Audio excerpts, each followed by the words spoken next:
नारेगाव परिसरात पहाटे घडलेल्या दुर्दैवी घटनेत 4 मोकाट कुत्र्यांच्या हल्ल्यात जखमी झालेल्या 4 वर्षीय चिमुकलीला नागरिकांच्या तत्परतेमुळे तातडीने मदत मिळाली। आईच्या आरडाओरडीनंतर परिसरातील रहिवाशांनी धाव घेत कुत्र्यांच्या तावडीतून मुलीची सुटका केली आणि तिला सुरक्षित घरी आणलं। जखमी अवस्थेत असलेल्या चिमुकलीला तात्काळ उपचारासाठी शासकीय वैद्यकीय महाविद्यालय आणि रुग्णालय औरंगाबाद इथं दाखल करण्यात आलं। तिच्यावर उपचार सुरू आहेत। या प्रसंगात नागरिकांनी दाखवलेल्या प्रसंगावधानामुळे मोठा अनर्थ टळलाय।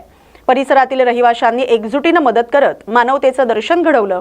प्रशासनाने मोकाट कुत्र्यांच्या समस्येवर तातडीने उपाययोजना कराव्यात अशी मागणी आता जोर धरू लागली। महाराष्ट्र भूषण नानासाहेब धर्माधिकारी प्रतिष्ठानतर्फे भिवंडी शहरात स्वच्छता अभियान उत्साहात पार पडला। मोहिमेची सुरुवात छत्रपती शिवाजी महाराज चौक इथं करण्यात आली। या उपक्रमाला माजी केंद्रीय मंत्री कपिल पाटील प्रमुख पाहुणे म्हणून उपस्थित होते। त्यांनी स्वच्छता ही प्रत्येक नागरिकाची जबाबदारी असल्याचं सांगत शहर स्वच्छ आणि सुंदर ठेवण्यासाठी सर्वांनी सक्रिय सहभाग घ्यावा असं आवाहन केलं। प्रतिष्ठानचे पदाधिकारी, कार्यकर्ते आणि नागरिकांनी मोठ्या संख्येने सहभागी होत परिसर स्वच्छ केला। या अभियानामुळे शहरात स्वच्छतेबाबत जनजागृती निर्माण झाली आणि सामाजिक बांधिलकीचे प्रभावी दर्शन घडलं। नानासाहेब धर्माधिकारी प्रतिष्ठानच्या वतीने आदरणीय श्रद्धेय नानासाहेब धर्माधिकारी यांच्या जयंतीच्या औचित्य साधून आज संपूर्ण महाराष्ट्रभर स्वच्छता अभियान या प्रतिष्ठानच्या माध्यमातून राबवलं जात आहे। खऱ्या अर्थाने ह्या प्रतिष्ठानचं जे स्वच्छतेचं काम आहे हे निश्चितपणाने देशाला दिशा देणार आहे, येणाऱ्या पिढीला प्रेरणा देणार आहे। आणि म्हणून देशाच्या प्रधानमंत्र्यांनी जेव्हा स्वच्छता अभियान सुरू केलं त्यापूर्वीच या प्रतिष्ठानचं अभियान सुरू असायचं, पण जेव्हा देशाच्या प्रधानमंत्र्यांनी मोदीजींनी अभियान सुरू केल्यानंतर त्यांनी आप्पासाहेब धर्माधिकारी यांना नॉमिनेट केलं।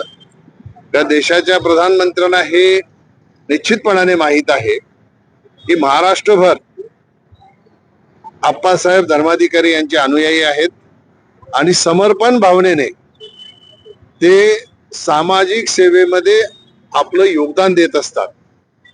आणि जे समर्पण नानासाहेब धर्माधिकारी प्रतिष्ठानच्या सहकार्यांमध्ये आहे ते समर्पण निश्चितपणाने महाराष्ट्राला नाही तर देशाला स्वच्छतेची दिशा देणारं कार्य आहे। आणि म्हणून प्रधानमंत्र्यांनी आप्पासाहेब धर्माधिकारी यांना नॉमिनेट केलं होतं।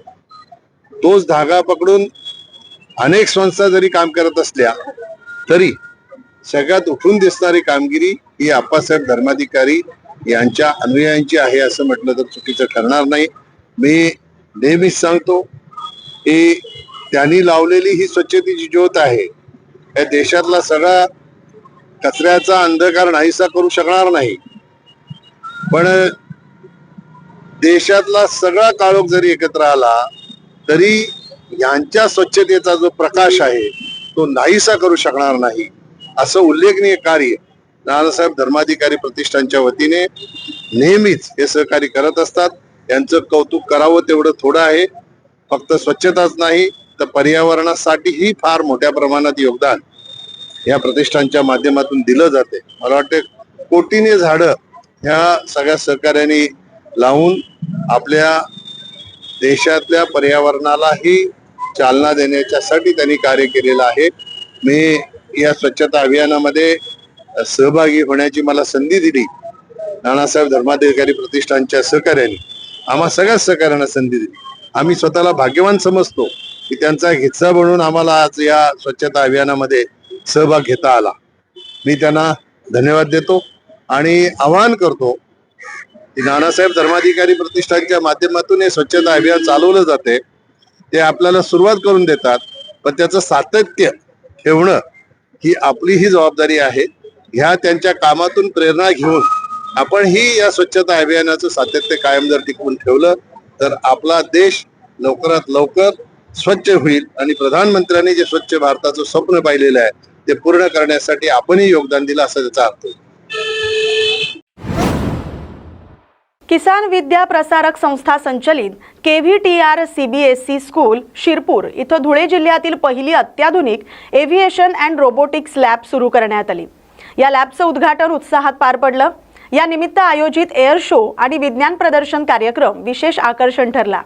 विज्ञान प्रदर्शनात शिरपूर आणि परिसरातील सुमारे 50 शाळांमधील विद्यार्थ्यांनी उत्स्फूर्त सहभाग नोंदवत आपली वैज्ञानिक कौशल्य सादर केली। आधुनिक तंत्रज्ञानाधारित शिक्षणाला चालना देणं आणि विद्यार्थ्यांना शालेय वयातच रोबोटिक्स आणि एव्हिएशनची ओळख करून देणं हा या उपक्रमामागील मुख्य उद्देश आहे। माजी जिल्हा परिषद अध्यक्ष डॉक्टर तुषार रंधे यांनी या सुविधेमुळे ग्रामीण भागातील विद्यार्थ्यांसाठी आधुनिक तंत्रज्ञानाची नवी दारं खुली होतील आणि भविष्यात इथून उत्तम शास्त्रज्ञ घडतील असा विश्वास व्यक्त केला। आपण या KVTR CBSE स्कूल आणि किसान विद्याप्रसारक संस्था या परिवारातर्फे एक रोबोटिक आणि एव्हिएशन लॅब याचं उद्घाटन आणि एक छोट्या प्रमाणात एक एअर शो ज्याच्याने आपल्या या सगळ्या याला म्हणजे भारताच्या आरमाडमध्ये जे नेव्हीचं महत्व आहे ते विद्यार्थ्यांना कळलं पाहिजे। आपल्या सुरक्षिततेमध्ये नेव्ही काय योगदान देतं, सायन्स काय योगदान देतं, या सगळ्या गोष्टी या विद्यार्थ्यांना अवगत झाल्या पाहिजे। याच्यासाठी म्हणून हा सगळा प्रयोग आजच्या या सायन्स डेच्या दिवशी करण्यात आला। जवळपास 50 शाळांमधले विद्यार्थी आज इथे सायन्स एक्झिबिशन पण होत आहे, त्याच्यात सर्व सहभागी झालेत आणि हे आमचा संस्था लेवलचा सायन्स एक्झिबिशनचा कार्यक्रम आहे आणि या कार्यक्रमामध्ये नवीन नवीन चांगले संशोधन आणि सायन्स विद्यार्थी तयार घडावेत याच्यासाठी म्हणून हा लॅब, एव्हिएशन शो आणि म्युझिक रूम असं सगळ्यांचा एक उद्घाटनाचा दिवस आज सायन्स दिवस म्हणून निवडला आणि त्याच्यासाठी म्हणून आपण आज सर्वजण आलेत। मी सर्व उद्याच्या भविष्यातल्या होणाऱ्या सायंटिस्टला हे एक चॅलेंजिंग आहे, कारण रोबोटिक आणि एरोबिक या दोघं विषयांमध्ये जर त्यांना ज्ञान मिळालं आणि ते लहानपणापासून मिळालं तर निश्चितच भविष्यातले चांगले सायंटिस्ट आपल्या भारतात, आपल्या शिरपूर तालुक्यात, आपल्या धुळे जिल्ह्यात तयार होतील अशी अपेक्षा आहे आणि त्या अपेक्षेसाठी म्हणून हे सर्व निर्माण केलेलं आहे आणि त्याचा सर्व विद्यार्थ्यांनी, शिक्षकांनी आणि त्याच्या सर्व निगडीत लोकांनी त्याचा लाभ घ्यावा मी अशा या निमित्ताने किसान विद्याप्रसारक संस्थेच्या वतीने सर्वांना आवाहन करतो आणि आपण सर्वजण आलात त्याबद्दल आपल्या सर्वांचे आभार मानतो। धन्यवाद। नादरपूर परिसरात काही दिवसांपासून फिरत असलेला बिबट्या अखेर वन विभागाच्या तत्पर कारवाईमुळे सुरक्षितरित्या जेरबंद करण्यात आला। शेतकरी दादाराव दत्तू निकम यांच्या शेतातील सीसीटीव्हीत बिबट्याचं दर्शन झाल्यानंतर वन विभागानं गट क्रमांक 169 इथं पिंजरा लावला होता। शुक्रवारी पहाटे सुमारे 3 वाजण्याच्या सुमारास बिबट्या पिंजऱ्यात अडकल्याचं निदर्शनास आलं। निकम यांनी तात्काळ खबर देत पिंजरा सुरक्षित केला। माहिती मिळताच महाराष्ट्र वन विभागाचे पथक घटनास्थळी दाखल झाले। छत्रपती संभाजीनगर येथील अधिकाऱ्यांच्या मार्गदर्शनाखाली बिबट्याला सुरक्षितरित्या ताब्यात घेऊन पुढील कार्यवाहीसाठी हलवण्यात आलं। या कारवाईमुळे परिसरातील नागरिकांनी सुटकेचा निश्वास सोडलाय।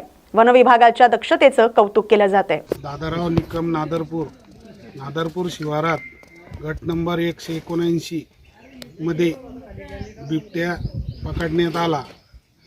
शेख साहेब आणि त्यांची टीम दिलपाक साहेब यांनी पूर्ण सहकार्य करून आज पकडण्यात आला। त्यांचे खूप खूप आभार। 3:15 पकडला शेख साहेबाला। पहिल्या कॉलमध्ये त्याने उत्तर दिलं का? लगेच की आले ते इथं। ठाणे शहर महाराष्ट्रातील अग्रगण्य पिकलबॉल केंद्र म्हणून उदयास येण्याच्या दिशेनं वाटचाल करते।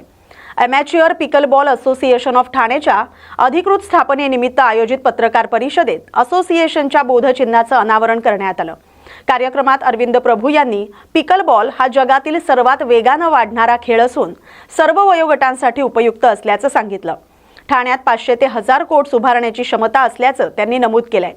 नूतन अध्यक्ष मनोहर डुंबरे यांनी 16 फेब्रुवारी 2026 रोजी असोसिएशनची स्थापना झाल्याची माहिती देत महापालिकांच्या सहकार्यानं खेळाचा प्रसार केला जाईल असं सांगितलं। लवकरच ठाण्यात पिकलबॉल स्पर्धा आयोजित करण्यात येणार असल्याची घोषणाही करण्यात आली। सिंधुदुर्ग जिल्हा इथं सुरंगी हंगामाला सुरुवात झाली। शेतकऱ्यांना चांगला दर मिळतोय। सध्या सुरंगीच्या केळीला प्रति किलो 600 ते 800 रुपये तर फुलांना सुमारे 100 रुपये दर मिळतोय। जिल्ह्यातील सुमारे 15 गावांमध्ये सुरंगीची लागवड केली जाते। बदलत्या हवामानामुळे यंदा उत्पादन घटण्याची शक्यता वर्तवली जात असली तरी मागील आठवड्यापासून काढणीला सुरुवात झाली आणि पुढील आठवड्यात उत्पादन वाढण्याची अपेक्षा आहे। सुरंगीच्या फुलांपासून गजरे, वेण्या आणि सुगंधी उत्पादनं तयार केली जातात। स्थानिक बाजारात गजरे 50 ते 60 रुपयांना विकले जात असून या हंगामामुळे ग्रामीण भागातील शेतकऱ्यांना आर्थिक दिलासा मिळतोय। यावर्षी उत्पन्न कमी आहे, कारण कसं पाऊस उशिरापर्यंत पाऊस पडला, थंडी आणि त्याच्यामुळे एकदम धुकं बिकं पडल्यामुळे उत्पन्न फारच कमी आहे यावर्षी। एकंदरीत या हंगामामध्ये कधीपासून सुरू होतो हंगाम आणि कधी शेवट असतो याचा हंगाम? हंगाम साधारण फेब्रुवारी 15 तारीखच्या पुढे साधारण आणि मार्चच्या 15 तारीखच्या अगोदरपर्यंत साधारण 1 महिन्यात तो चालतो। एकंदरीत आता याचा जो रेट आहे बाजारामध्ये तो कसा आहे? बाजारमध्ये सध्या रेट 600 रुपये, 650, चांगली कळी असली तर 800 रुपयापर्यंत, पण तेवढी कळी भेटतच नाही आपल्याला, कारण उष्णता पडली तर ते फुलतात, त्याच्यामुळे 600 रुपये मिनिमम दर आहे बाजारात। प्रामुख्याने तुम्ही ही जी सुरंगीची फुलं असते, कळी असतात, ती कोणाला देता, कुठे व्यापाऱ्यांना देता, काय सांगा? हा, मालवण, कुडाळ, वेंगुर्ला तालुक्यातून सगळीकडून व्यापारी कोण कोण विचारतात, येतात, ते अगोदर नेऊन आम्ही घालतो, पण त्यांना सगळीकडून येतात। आणि याचा वापर कुठे केला जातो? वापर ते कंपनीमध्ये करतात, वापर साबणासाठी, सेंटसाठी, असे सुवासिक वस्तूसाठी वापर करतात चांगल्यापैकी। रमजानच्या पवित्र महिन्यानिमित्त भिवंडीत सामाजिक सलोखा आणि बंधुभाव वृद्धिंगत करण्याच्या उद्देशानं दावत ए इफ्तार कार्यक्रमाचं आयोजन करण्यात आलं। हा कार्यक्रम भिवंडी सिटी डिस्ट्रिक्ट काँग्रेस कमिटीचे उपाध्यक्ष तसंच PCC सदस्य KM सोहेल खान यांच्या वतीनं आयोजित करण्यात आला होता।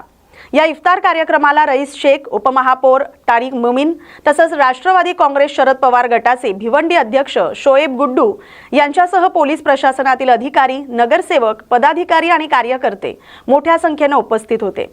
सर्व मान्यवरांनी एकत्र येत रोजा इफ्तार करत रमजानच्या शुभेच्छा दिल्या। यावेळी उपस्थित मान्यवरांनी रमजान महिन्याचं महत्त्व सांगत संयम, त्याग आणि मानवतेचा संदेश समाजात पोहोचवण्याचं आवाहन केलं। अशा कार्यक्रमांमुळे समाजातील ऐक्य आणि बंधुभाव अधिक दृढ होतो असं मत व्यक्त करण्यात आलं। सबसे पहले मैं तमाम आए हुए तमाम लोगों को रमज़ान शरीफ का बहुत बहुत मुबारकबाद पेश करता हूं और उन तमाम लोगों का शुक्रिया अदा करता हूं जो तमाम लोग मेरे बुलाने पर बड़ी तादाद में यहाँ पे आए। ख़ास करके डिप्टी महापौर साहब आए, आमदार रईस शेख साहब आए और हमारे तमाम मौजूद शख्सियात भिवंडी की और हमारे पार्टी के सभी कारपोरेटर्स, राष्ट्रवादी के अध्यक्ष और उनके सभी कारपोरेटर, उन सभी का हम शुक्रिया अदा करते हैं और अल्लाह ताला से दुआ करेंगे कि हम इस महीने में खूब हम सब इबादत करें। और सबसे ज़रूरी है जो ये महीना है रमज़ान शरीफ का, इस महीने में ख़ासकर हम अपने पड़ोसी का ज़रूर ख्याल रखें। हम एक पैगाम देंगे आप लोगों को यहाँ से कि रमज़ान शरीफ है, अल्लाह ताला ने जिन लोगों को नवाजा है वो अपने पड़ोस में जो आपके भाई हैं उनका ज़रूर ख्याल रखें और इस रमज़ान शरीफ में उनको भी कोई कमी ना हो। आप सभी का बहुत बहुत शुक्रिया। मैं सोहेल खान साहब का तहे दिल से शुक्रिया अदा करता हूं कि आज शहर के तमाम मौजूद शख्सियात को उन्होंने यहाँ पर मदु किया, यहाँ पर सबको बुलाया, रमज़ान की बरकतें लोगों तक पहुँचाई और मुझे खुशी है कि इतनी बड़ी तादाद में लोग आए। हमारे जितने साथी नगर सेवक है, डिप्टी मेयर साहब के यहाँ पे कोई डेथ हो गई है तो वो नासिक गए हुए हैं, उन्होंने भी मुबारकबाद सबको दी है। और मैं कहूँगा कि रमज़ान की बरकतें जो है हम तक अल्लाह पहुँचाए, हमारी दुआओं को कबूल फरमाए, शहर में, मुल्क में, देश में अमन रहे और भाईचारा रहे, यही कहूँगा। सोहेल साहब को फिर एक बार तहे दिल से बहुत शुक्रिया। दिवंगत अजित पवार यांच्या अपघाती निधनाला 1 महिना पूर्ण झाल्याच्या निमित्तानं शनिवारी बारामतीतील नटराज कला रंगमंदिरामध्ये अजित पवार यांच्या राजकीय कारकिर्दीतील अनेक छायाचित्र प्रदर्शित करण्यात आली। त्यातून दादांच्या आठवणींना उजाळा दिला जातोय। अजित पवार यांचे पुत्र जय पवार यांनी सपत्नीक नटराज कला नाट्य मंदिरातील या छायाचित्रांची पाहणी केली। पोलीस भरती प्रक्रियेत वारंवार अपयश आल्यानं 26 वर्षीय तरुणीनं आत्महत्या केल्याची धक्कादायक घटना समोर आली। ही घटना अंबरनाथ पश्चिमेकडील भेंडीपाडा परिसरात घडली। प्रतीक्षा राणे असं या मृत तरुणीचं नाव आहे। ती 26 वर्षांची होती। प्राथमिक माहितीनुसार पोलीस भरतीत अपयश येत असल्यानं ती नैराश्यात होती। आत्महत्येपूर्वी तिनं लिहिलेल्या सुसाईड नोटमध्ये आई बाबा मला माफ करा, तुम्हाला जे जीवन द्यायचं होतं ते नोकरी न लागल्यानं देता आलं नाही असं नमूद केल्याची माहिती समोर आली आहे। या घटनेमुळे परिसरात खळबळ उडाली आहे। या प्रकरणी अंबरनाथ पोलीस पश्चिम ठाणे येथील अकस्मात मृत्यूची नोंद करण्यात आली।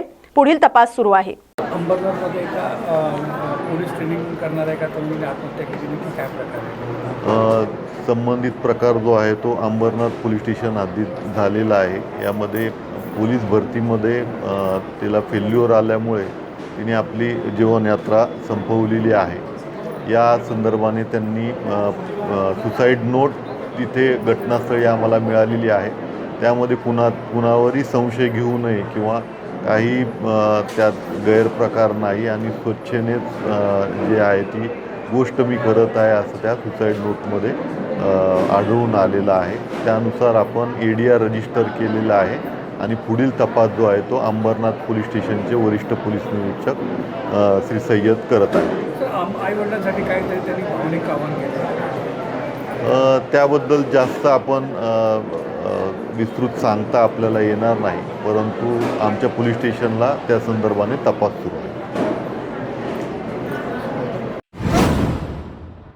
नवी मुंबईतील खारघर परिसरात सुरू असलेल्या हिंद की चादर या कार्यक्रमादरम्यान शनिवारी दुपारी एक अनपेक्षित घटना घडली. मैदानाजवळ लावण्यात आलेला एक पोस्टर अचानक कोसळल्यानं तिथं एक उभी असलेली महिला बॅनर खाली अडकली. घटनेनंतर कार्यक्रमस्थळी तैनात सुरक्षा रक्षकांनी तात्काळ धाव घेत बचाव कार्य सुरू केले. त्यांनी बॅनर बाजूला काढून महिलेला सुरक्षित बाहेर काढलं. या घटनेत महिलेला किरकोळ दुखापत झाली असून घटनास्थळीच तिला प्राथमिक उपचार देण्यात आले. दरम्यान काही वेळातच रुग्णवाहिका देखील घटनास्थळी दाखल झाली होती. मात्र बॅनर हलका असल्यामुळे गंभीर इजा झाली नसल्यानं महिलेला रुग्णालयात दाखल करण्याची आवश्यकता भासली नाही.